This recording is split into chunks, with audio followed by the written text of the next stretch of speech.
Ngayon po ay magtutur tayo sa bahay ni Tutoy. House raid po ito. Yan po, may sili po sa balkon. Ang sili po dito ay nilalagay talaga sa balkon para hindi mabasa. Yan po ang may-ari ng kubo. Ito naman po ang aso ng kubo. Tahol. O diba? Galing. Malaki ng ngipin po yan. Ito po ang sala na may sili, puno ng sili. Ito po ang receiving area.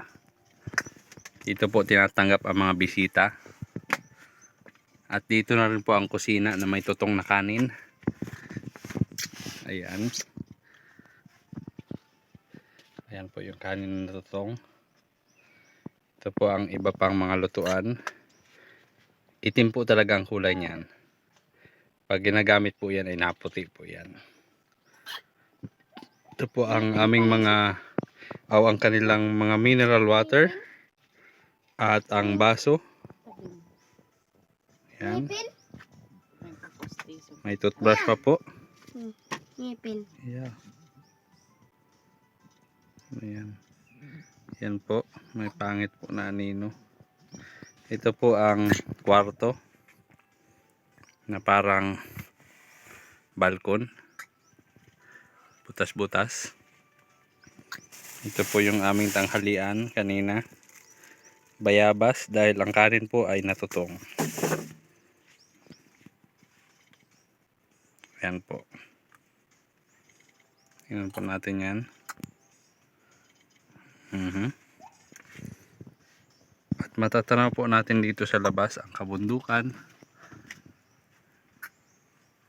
Ayan. Oh, lagot ka kuya. Tapo na yung ano. Alam nang may asin ay. Doon po pataas. Mama, tapo na yung asin. Tama po yung pababa. Ano kuya? Kabibidyo. Alisin yung mayabas. Ipasok mo ulit. Meron po yung kabilang kabundukan.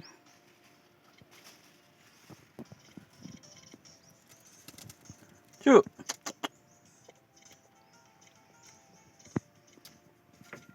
Tuta iko. Tutoy, kinulong mo doon sa ano? Si Iko nag-ano. Oh, si cellphone. Pag-alis namin.